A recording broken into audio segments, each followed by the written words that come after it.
We go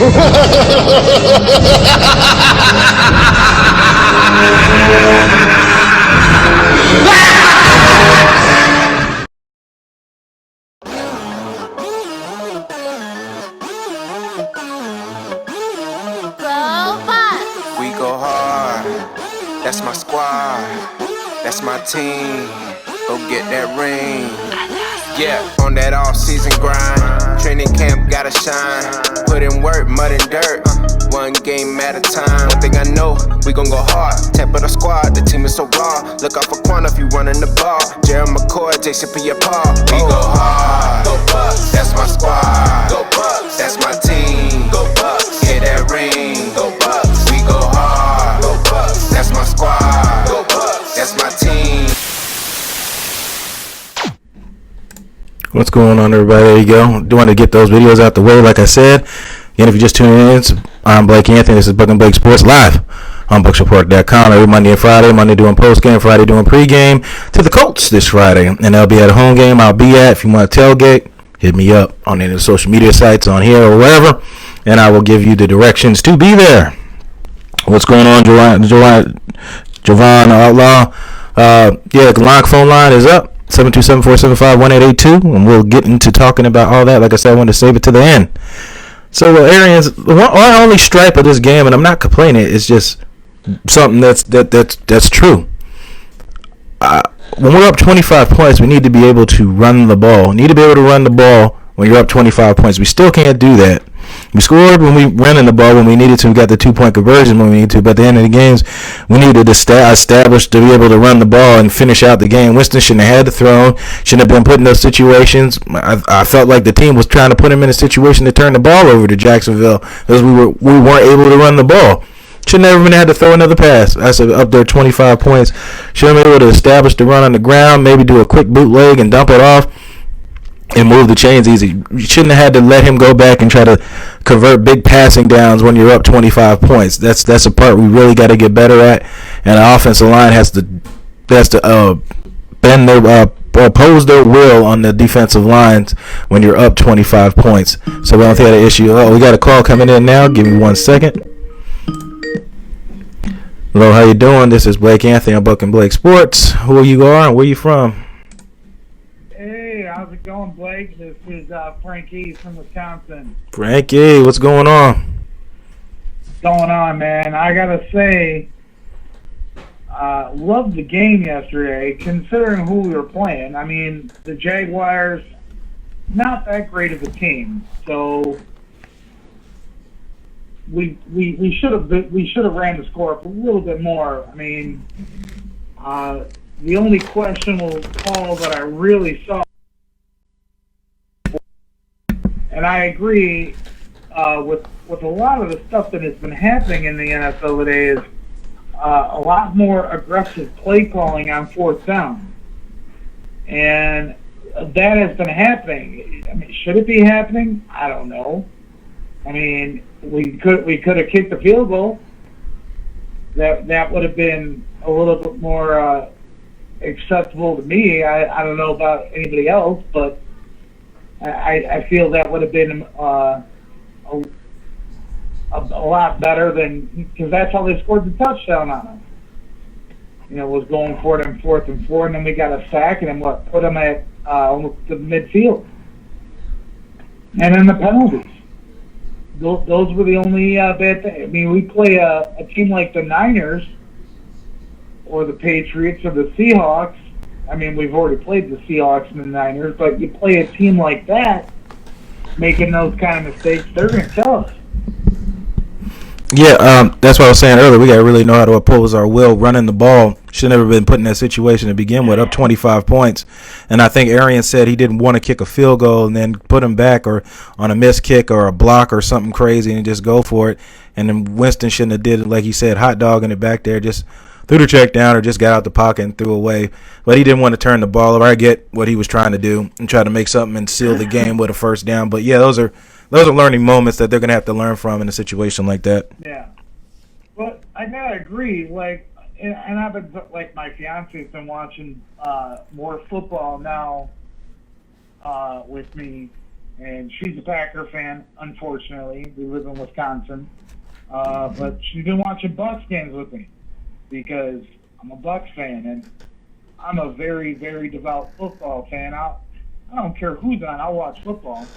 I'm a Buccaneers fan. If there's a football game on, I will watch football. Example, we were at Thanksgiving dinner, and everybody wanted to watch the parade because that's something that my fiance's family does, is they watch the parade. I said, hey, after this parade, can we watch the other parade? And they're like, what other parade is on? I'm like, well, they march back and forth 100 yards, 100 yards, and if they break 100 yards, then they tend to do a little dance and spike the ball. And oh, you want to watch football? Yes, I want to watch football. Are the Buccaneers playing? No, it's the Bears and Lions, and I don't care. It's football. I don't care. It's football. I want to watch football. I'm a football fanatic. I don't care. I just want to watch football. Absolutely. So, like, the XFL, I'll probably watch it because it's football. And if it ends up being a flop, I'll find out firsthand because I'll be watching it because it's football. But in my own personal opinion of the game, I feel if we play a top-notch team, the way we did with some of the stuff we did, we would probably flop. But the team is gelling a little bit more. Again, I think the secondary's looking better. The offensive line looked a little bit better, but then again, the defense in Jacksonville is not that great. So, but the offensive line still needs some work. Honestly, Mike Evans, Godwin. I think Godwin put on Perriman's jersey because he felt bad for him. But that's just me because I'm still not sold on Perriman. I don't think a lot of people are. I don't think a lot of people are, Frankie. I was talking to my buddy. He's a diehard Jets fan, and I said, he's like, what do you think the Bucks got to do in the off season? I said, be honest, I think Scotty Miller is our number 3, but if we want to go off, I think there's only like I talked to you last week. I think we need to sign a guy like HaHa in the secondary, and maybe bring in a guy like Geronimo, at the number 3. And I think that would be fine, and then just draft offensive line and maybe some more secondary and guys in the front 7. I think that's all we really need to do. I'm with you on that. The team is gelling really well. That talent is definitely there. I think Rojo is a feature back. I think he's proved it, but we just need to get the line that can really block for him. Yep, I agree. Well, I thank you as always, Frankie, for calling in. I appreciate it. No problem, man. Keep up all the good work. I love getting on and talking Bucks football. Being in Wisconsin, all I hear is Packer talk, Packer this, Packer that. So I look forward to these Buck talk shows where I can get in and talk about Buccaneer football once in a while. So. No, just get it off your chest. But thank you as always, Frankie. Yeah, exactly. All right, man. You keep it real. Yep, see you Friday. Yep. And it's Frank, everybody, as always, in a wheelchair. It's why sometimes it's audio because he uses Bluetooth, but I try to turn up the gain on the mic. Matter of fact, speaking of that, I try to turn the gain up on the mic so you can hear it. It should be coming through the program, so you shouldn't even have to do that.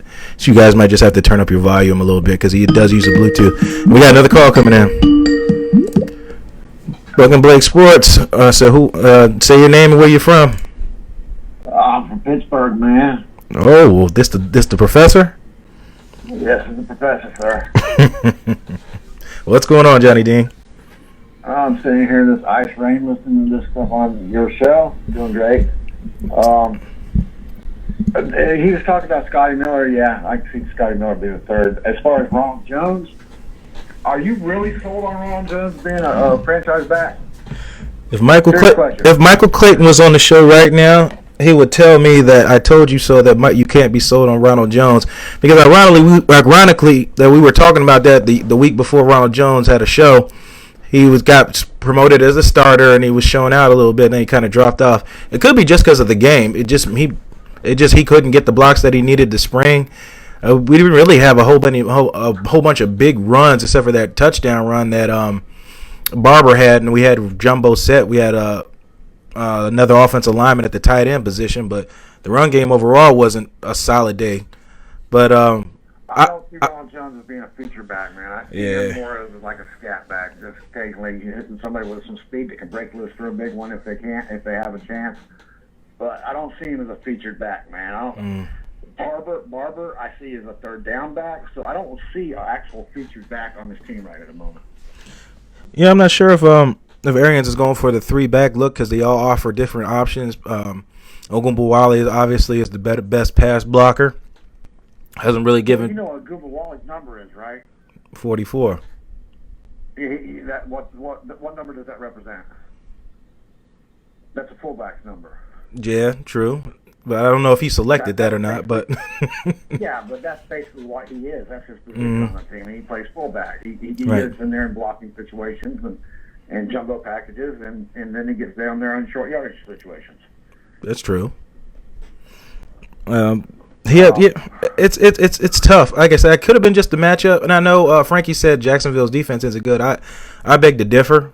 A lot of their points were given up on turnovers. Gamble there, and that line is not great, but it's not bad. It's not bad. No, and they're hurt because they lost Ramsey in the secondary. Well, you still had AJ Aboye back there say, "Well, you weren't hurting, so you couldn't pay both of them because you paid him AJ a bunch of money, so you couldn't pay both, so they had to pick." And that Jacksonville gave up points because a lot of it was off of turnovers. Nick Foles started the game with a fumble, interception, and then had 2 more fumbles, and then we were easy, across the in scoring position. I'm just happy we beat Nick Foles for a change. Yeah, no, he beat us with the Eagles, the last heartbreaking touchdown here in Tampa Bay. I remember that game. I was there. I don't want to become I'm not a downer guy on the Bucs and stuff, but this game was important as far as showing the young kids that once we play together, we can win. Now, as far as everybody's talking about playoffs, and one step at a time. One step at a time. One step. A build like ours takes usually 5 years, and we're fast tracking that with all the coaching staff and all this stuff, and we're probably going to be a real competitor within 3 years. Not before. I don't want to see us luck into a wild card spot and get beat. Yep. I do not want to see that shit. I will say something I know you want to talk about. The impact of Jamil Dean is serious. The second he comes out the game, Ryan Smith gets torched. And the reason I put that video of Sean Bunting in there, because I was sitting there watching the game with my buddy Alex, was at the game up there in Jacksonville. I said, Alex, watch Gardner Minshew when he comes out the huddle. He's going to look for 29, and he's going to make all his adjustments. And that's why he gave up that easy slant route for that third and 5. Gave up an easy pitch and catch slant route. And then in the goal line situation, I said, watch Minshew come out again. He's going to find 29. Again, that's exactly where the ball went. Fortunately, the coverage was supposed to be a combo coverage, and it was supposed to be in and out, what I like to call. Your inside guy goes out and the outside guy goes in. You just switched in coverage instead of trying to chase over top of each other. Well, guess what happened? Sean Bunting played the correct coverage and played inside of the slant, which that's why he got the interception. If you watch that, and Smith went the wrong direction again. Yeah, if 29 chased the receiver inside and the guy from the inside was wide open, if Gardner Minshew had waited a second, it's an easy walk-in touchdown. He blew the coverage in the end zone. Luckily, Minshew forced the ball because he thought we were just in straight man coverage. If any of you guys watch that replay, you'll see what I'm talking about. Minshew's ears might have been burning because I was cussing him that whole game, man. Yep. I'm not Minshew, but I was Smith. Yeah. Yep. And another thing, I saw all these people talking about, well, if Minshew had played the whole game, he'd beat us. You saw that he got a couple of good drives on us, but our defense figured him out. Yep, he wasn't making a lot of his throws weren't decisive throws unless he knew he could make that throw because he knew what coverage we were in. Otherwise than that, I would watch him. He would wait for a hole to open between the offense and defensive line. He would scramble out and try to buy time and throw it to somebody instead of making the correct reads. And they did figure that out. They sat down and figured that out as well. And he did make a couple solid throws in the coverage. I think there was the wheel route up the sideline, which that's been our Achilles heel all year. And then he made that slant pass, and he made a couple scramble plays where he ran and used his leg. I mean, he did everything young quarterbacks usually do. But I don't know if he started from the beginning, he'd have beat us. I don't know. I'm not going to get into that. I guarantee you was. Now you can see the adjustments being made in game right there. I love that. I love seeing in-game adjustments, man. And I'm not even going to feed into the negativity of those fans that try to figure out ways why we should have lost the game when we were in control of that game the entire game. They want to talk about Winston not throwing a touchdown pass. Well, who cares? I said if you get in scoring position, if we can run for 5 touchdowns, I'll take that all day. If he only has a 100-yard pass, and a win's a win. Hey, I don't care. The San Francisco Ravens game. Oh yes. They're the 2 best teams in football right now, and neither one of those quarterbacks threw for over 100 yards. However, you get the win. Exactly. This time of year. This is football time. Yep. This is when you need to know how to run the ball and control the clock.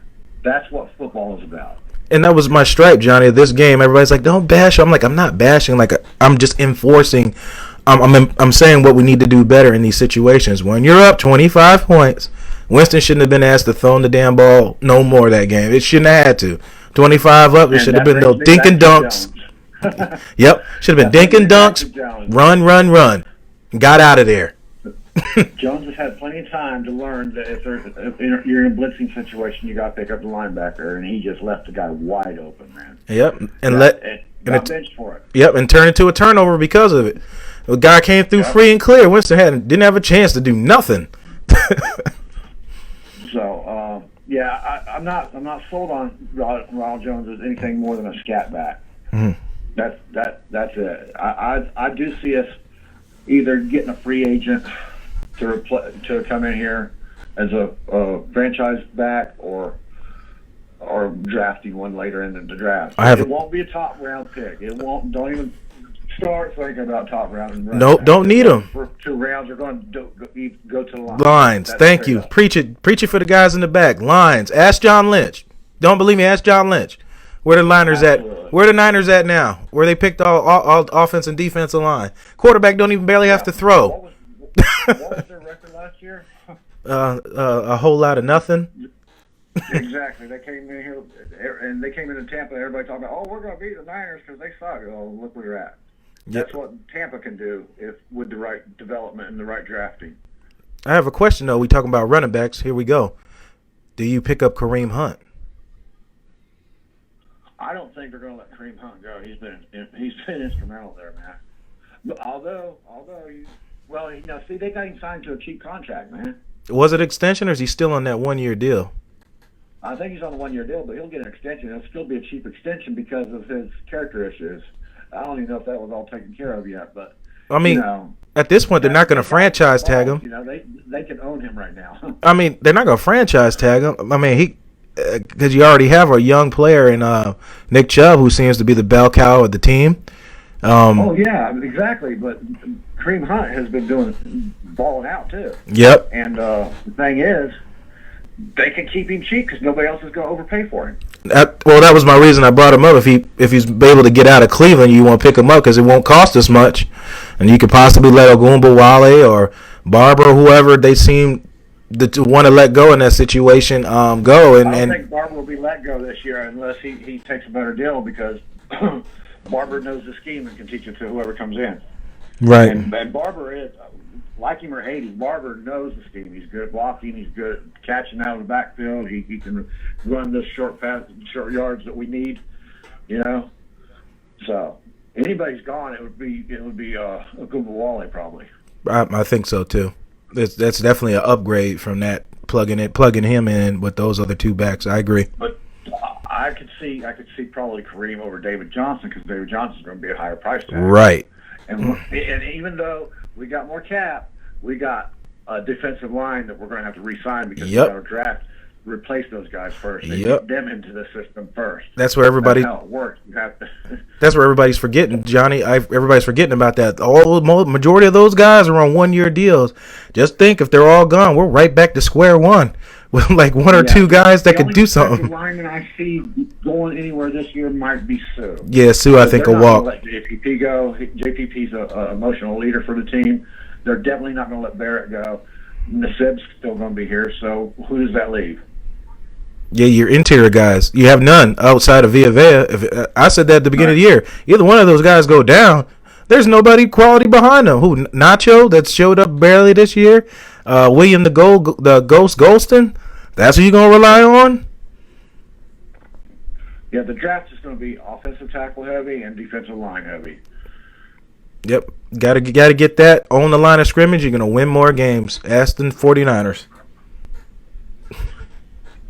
All right, man. Appreciate it, Johnny. See you guys Friday. Somebody else have a shot here. Yep.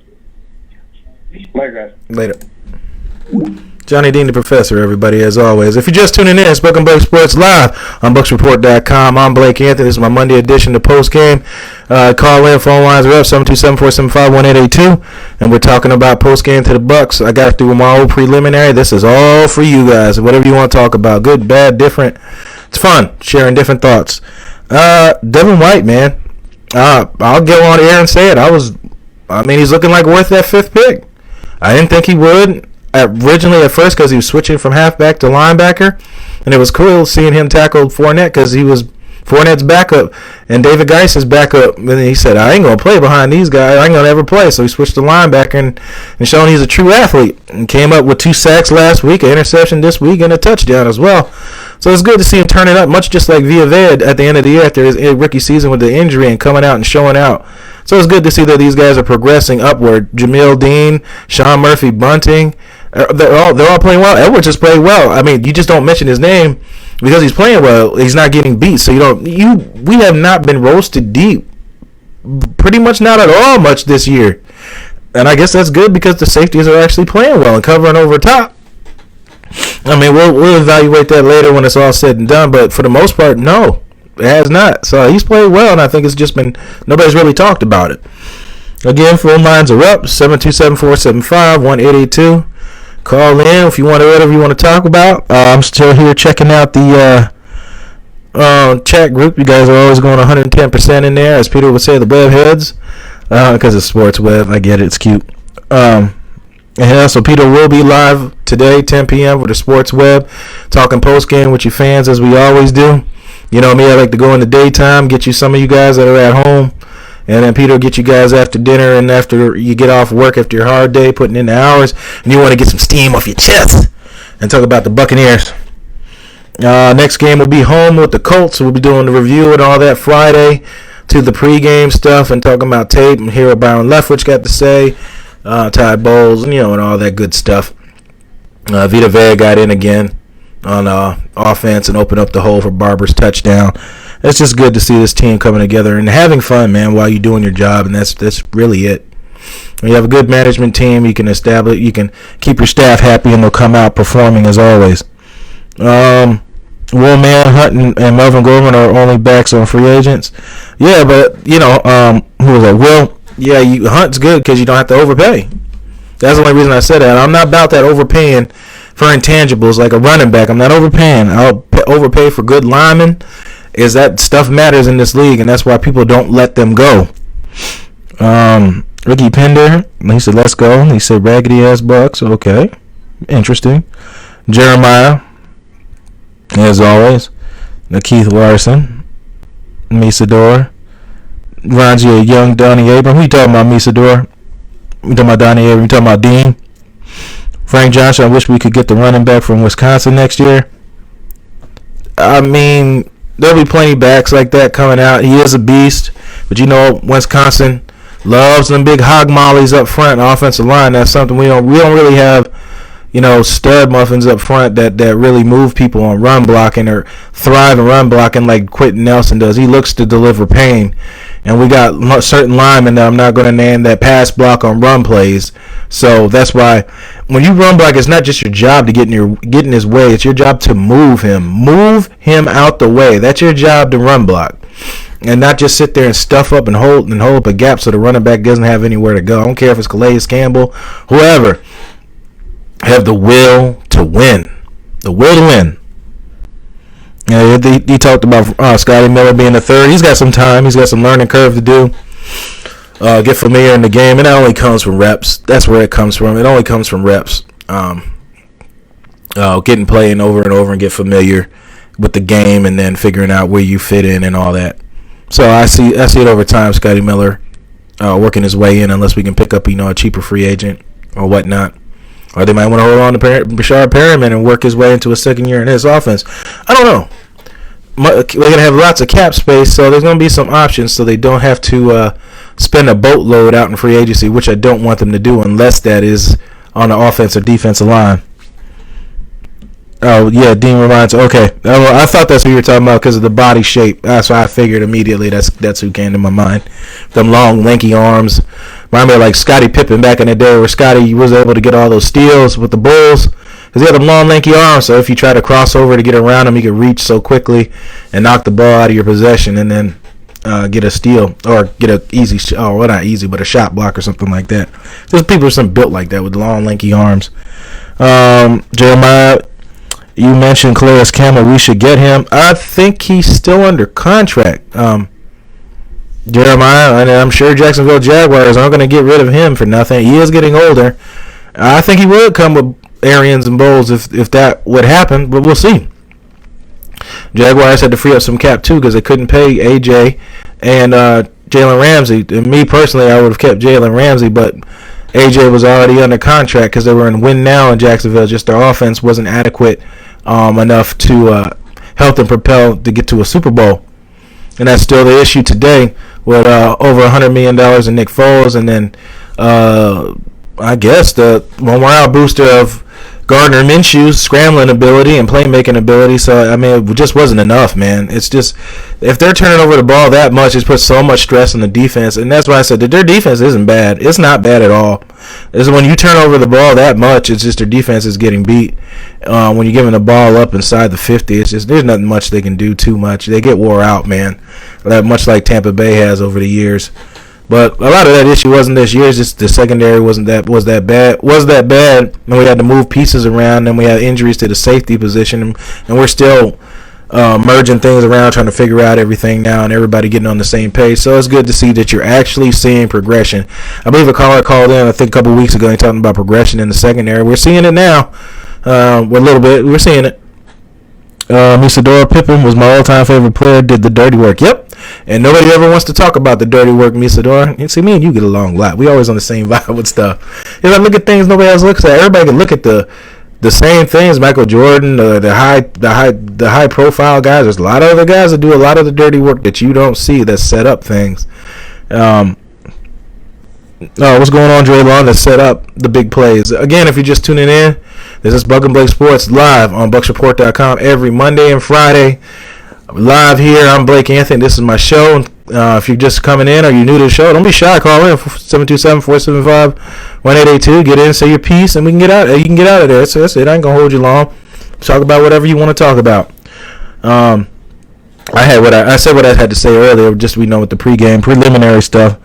It's called development, and it's looking like, I think everybody said, Ronnie Barber, I think it was Al Keck that said that. Ronnie Barber didn't prevail to the third season, didn't look like much the first couple of years, and he had to learn his niche, study, and then anticipate routes, and then that's became that. And that's the key part at linebacking and being a corner. You have to be great at anticipating routes. You have to know what routes are going to come in certain situations. There's only a certain amount of things, especially in that goal line situation, why it irritates me that Ryan Smith got beat on that play. He got beat. If it was running the slant, he was man on it. He was beat because he didn't take his guy that went back outside. That's the only thing you can do. And so how are you freaking out? Hey, Sean, you come out the defense. So you got him if he comes inside? Yeah, I got him. You got him if he comes out? Yeah, I got him. That's it. You watch the route combination. Boom, jump it and cover your guy. That's it. It's that simple. And I don't know if you just have brain farts in the game, like Arian said. He said that's why he doesn't have any hair. This is that simple, man. It's that simple. You just talk to the guy next to you and know he's going to do his part and you're going to do yours.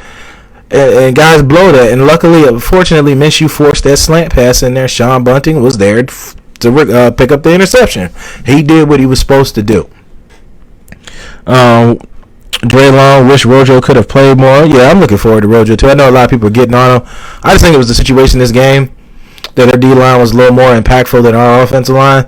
And that's going to happen at times, but It's week to week. Everybody, a lot of Tampa Bay fans like to get up and get down on guys way too fast from week to week. Just sometimes matchups and things don't fall your way. This week, O.J. Howard got vertical and made some nice plays downfield. We're figuring out ways to get on the ball, and it worked. Got him in one-on-one against safeties and linebackers, and he took advantage of it.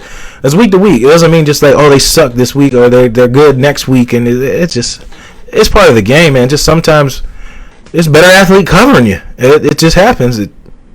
And I know as fans, you don't look at it that way. You look at the game as face value from whatever happened, but it's just a lot of intangibles, and that's why. And I personally enjoy watching all 22 and coaching film and looking at stuff. And as Mike Clayton always, I steal a lot of his lines, access the garbage or whatever it is that is, and see what was actually garbage or what was or what wasn't. And then go from there, and you learn a lot more about the game or what's really actually happening and what's not, good or bad. You're going to call in Misa? Oh, you talking to Johnny? I know he usually works around this time. You can call in, but if he can, it's always a blessing when he calls in. Great football mind, great football knowledge of himself, actually being a player of himself for many years, and just sharing thoughts up here. I think we talked about that. We talked about Devin White. I talked about Ryan Smith's coverage and the impact when Dean comes out the game because Smith is the replacement. Offensive line wasn't too bad. Blitz pickup protection needs some work and led to some sacks. Winston held the ball when he should have. Didn't try to force nothing, which was good. No interceptions. That was crazy, though, when he hit Mike Evans on that post route right in the chest and it tipped out and was almost intercepted. I'm just like, oh, wow, here we go again. It's like everything. It's like every tip pass goes perfectly to the defender, but the same thing never happens for us. And it was just like an uncharacteristic drop of Mike. And Mike would have been gone on that one post route, too, where the guy just managed to get his shoestring.